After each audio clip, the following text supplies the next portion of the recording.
台湾大小事，台积电太强会让台湾有荷兰病吗？先说结论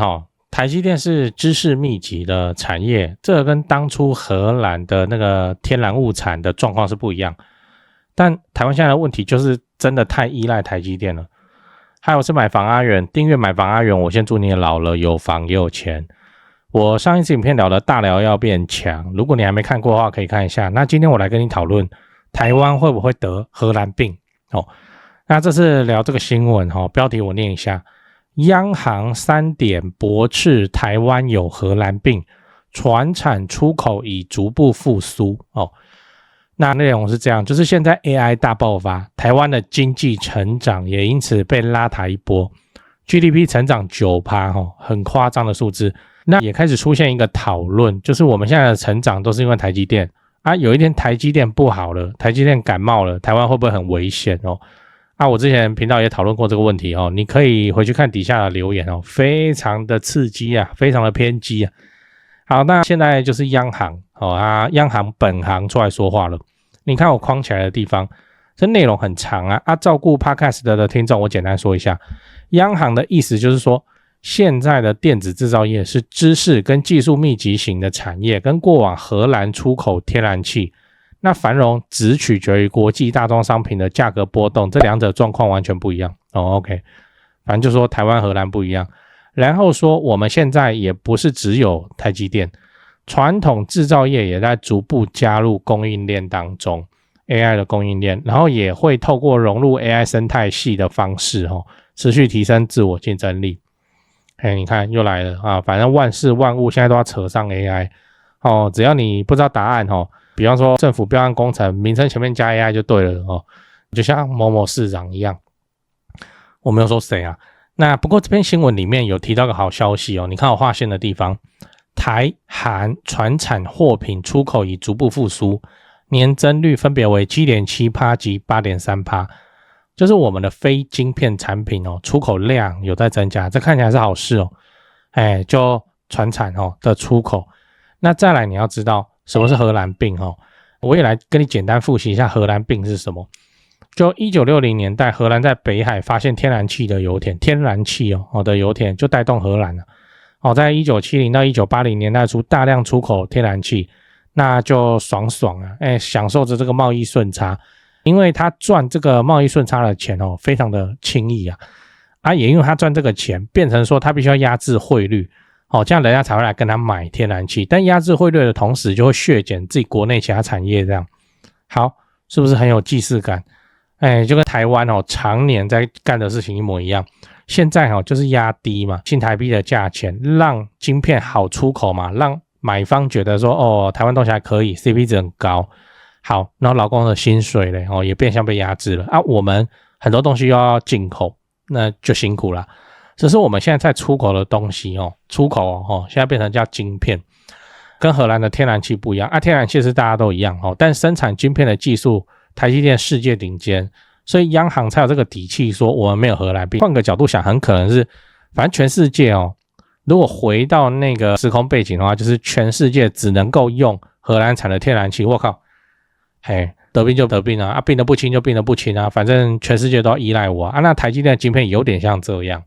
所以央行才有这个底气说没有我们拿来荷兰病那你觉得嘞你认为台湾会有所谓荷兰病的危机吗？欢迎留言讨论。留言讨论就注意一下自己的情绪，不要吵架。我看那个留言区偶尔还有2个人互吵，吵到好像要告对方一样，这样就不是很好。然后最后你要知道我怎么看跟你分享我的看法。那当然这就是我的一家之言，你可以不同意先说结论。我个人认为这个我以前拍也拍过说台湾太依赖台积电，但后来仔细想一想做功课以后，我现在认为说不至于可是也是濒临边缘也是相当危险为什么？荷兰当年怎么出事？就是挖到一大片天然气，然后整个国家躺着赚钱，爽爽赚然后百业俱废不是百业俱兴百业俱废反正就去做天然气就好。你自己是地主，你干嘛自己耕田因为这个钱太好赚了，结果到1979年的时候遇到第二次石油危机全球景气陷入衰退荷兰才发现说天然气还是赚钱，但是其他行业怎么样都被搞乱了，所有的人才大概都集中到这个地方去了，那你其他国家的产业都扶植不起来，没人啊，人家不要进来啊，就很像我们台湾现在，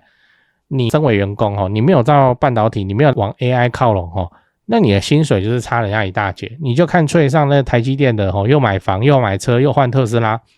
然后你自己在那边什么中秋礼金500块然后再加一盒月饼，你看了心里不平衡然后开始去补习干嘛然后想办法我也要去台积电相关的公司上班。好，那是不是相当于其他的产业，包括工业啊、制造业啊、传产啊、餐饮啊，这个人才就慢慢就被抽掉，就这样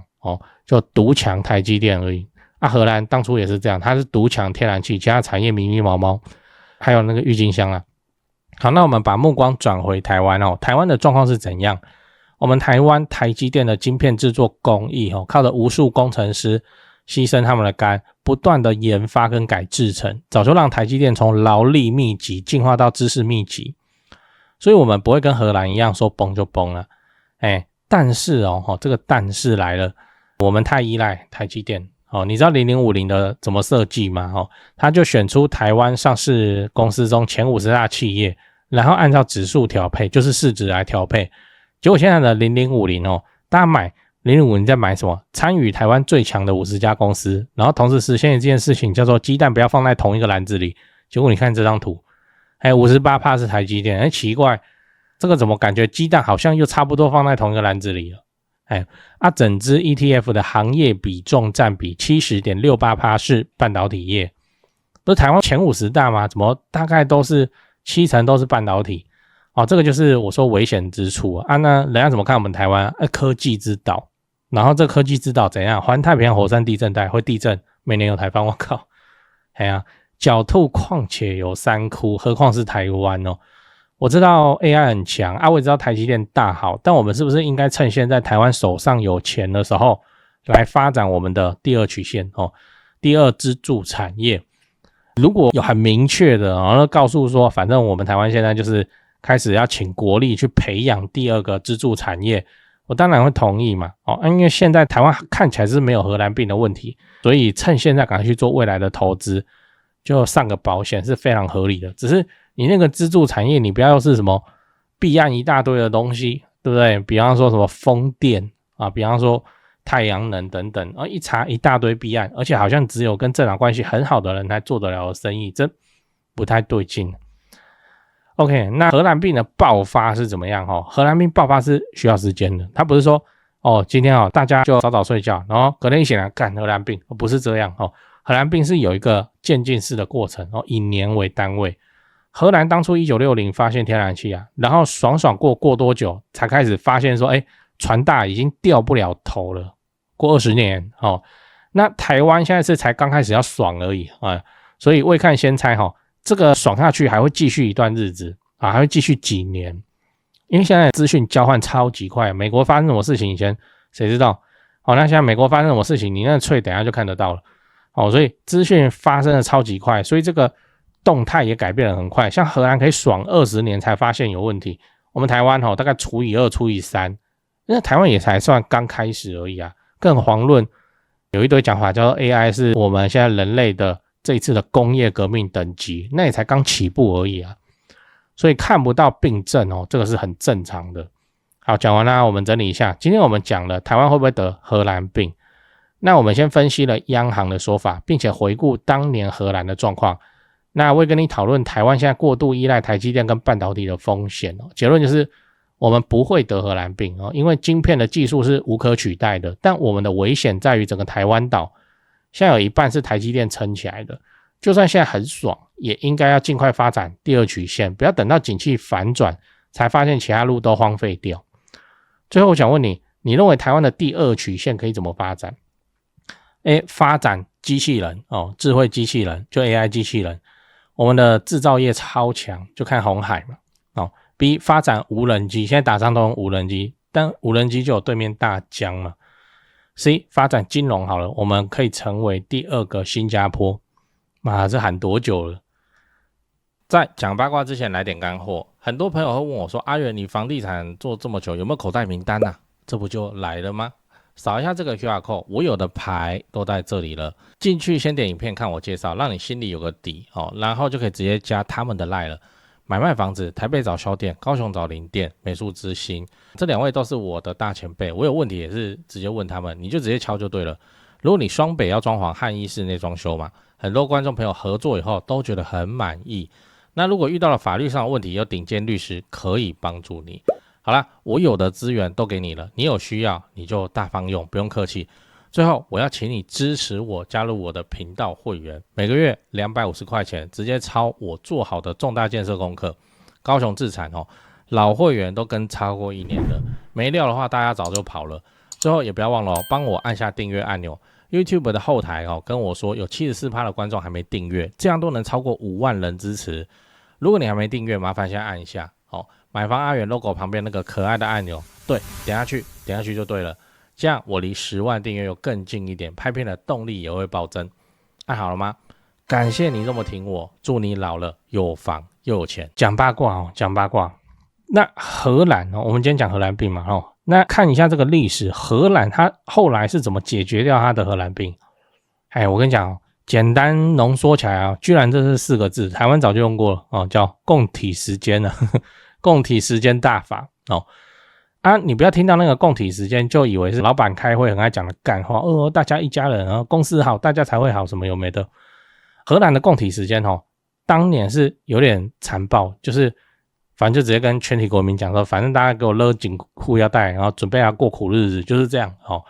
那不是只有员工倒霉，是全国一起倒霉。事情是这样，就是荷兰当年发现天然气整个国家爽很久嘛，天然气一直卖嘛外汇一直赚进来，政府有钱，然后大家都爽。好，可是问题就是钱太好赚的时候人就会懒国家也是一样一个家庭里头他钱超级多，你觉得他2代成才的几率是高还是低？我跟你讲，变成废物变成人家说富2代，没有，是废2代的那个几率比较高。就是这样因为你就能爽过，你为什么要刻苦努力？靠天然气就能爽赚，谁还要苦哈哈去拼其他产业谁还要做研发，谁还要做那个又苦又累，而且还不一定成功。问题就在这里，不一定成功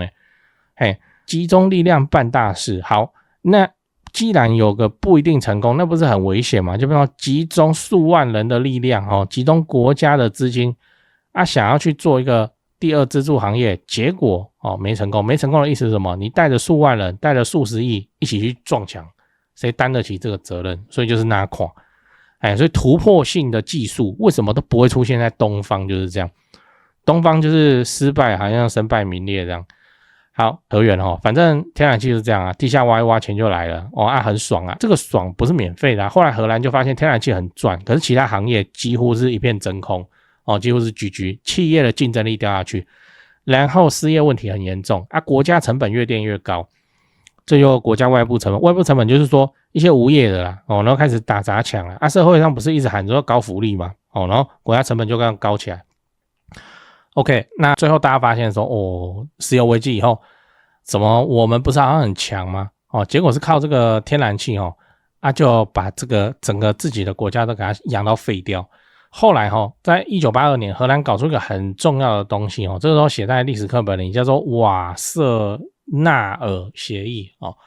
瓦瑟纳尔协议这个东西讲简单就是说政府工会企业三方坐下来面对现实大家不要假装没事，不要再说用爱发电，不要再说什么我们还有天然气什么有的没的。OK， 工会这边居然接受了，就是薪水不要一直涨甚至接受大家少赚一点少赚一点那个工作时间给它缩短，然后大家拿到手上的收入少一点，工会呢居然同意了那员工心里不爽但是为了国家竞争力共体时间企业这边也不装死也没有装死的空间了。企业就是要答应要创造更多工作机会，然后要投入更多研发资源去研发下一个产业下10个产业，就这样，不能只叫员工忍耐，然后老板继续自己爽然后政府怎样控制支出，不要一直花钱，然后收回很多社会福利那降低政府的财政压力，共体时间一起过苦日子然后这个苦日子说大概持续10到15年，那就整个就回血回过来了那荷兰到现在还是出口了很多相当厉害的世界级的产业，世界级的公司。反正荷兰边的解法你要说看那个历史上这正确解法就是共体时间，没有什么神奇的魔法，它就是员工少赚一点然后企业多扛一点成本政府要少花一点钱大家一起过苦日子就可以。好，那荷兰病就其实也还好，对不对？荷兰病是有解法的，只是说那个场景搬到我们台湾，我们就很不平衡。那个传产的劳工说，哇嘞那个爽赚都是你们台积电，然后这个全球可能有一些动荡股市发生什么事情然后大家一起在哀的时候又要有共体时间我爽都我没有爽到，然后又要有共体时间安诺多安诺。好，总之就是现在就是这样嘛，人才都被抽掉人才都跑去最赚钱的地方，这很合理吧？良禽择木而栖。那传统产业怎么办？传统产业去弄表，传统产业就没怎么办。现在收掉的公司超级多越来越多疯狂的多这都不算是做不下去。我们想说那公司做不下去，那收起来应该不是呢。结果现在日本率先发难，然后韩国也一样，台湾也一样，就是现在很多公司收掉或是很多店商店的营业时间就只到什么，翠上不是有一篇很有名嘛，有一个日本的咖啡店营业时间只到6点，为什么？晚上没有人呢公司收掉或因为没有人收掉呢，很夸张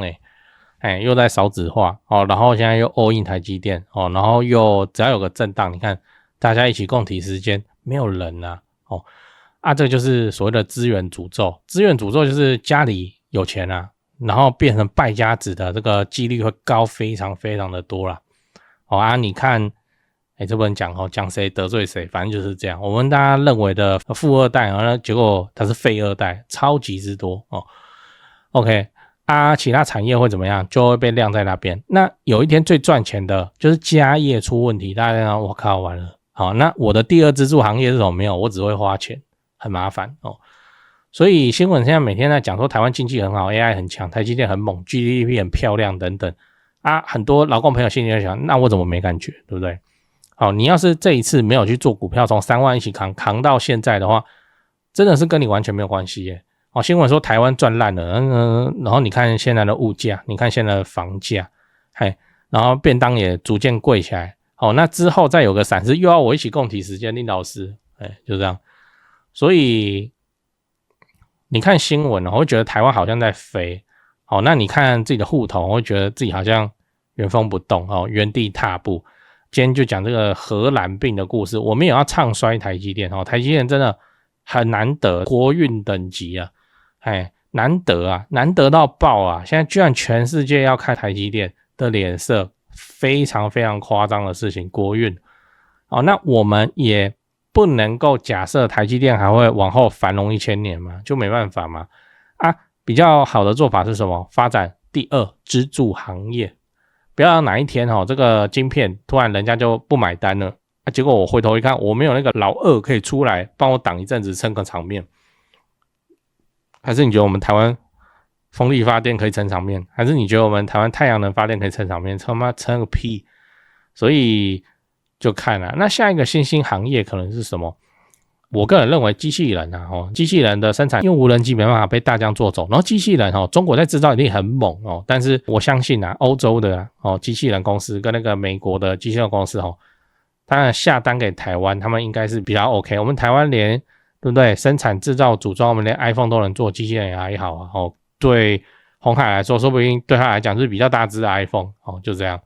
所以做第二支柱行业吧。那第二支柱行业目前看起来台湾有在往这边做什么投资吗？好像也没有弊案一大堆，然后剩下好像也没有。不然就是我才疏学浅，我不知道台湾未来下一个台积电其实已经走在路上，是我自己把小我自己看不出来而已。那你介绍给我，分享给我，我去研究看看。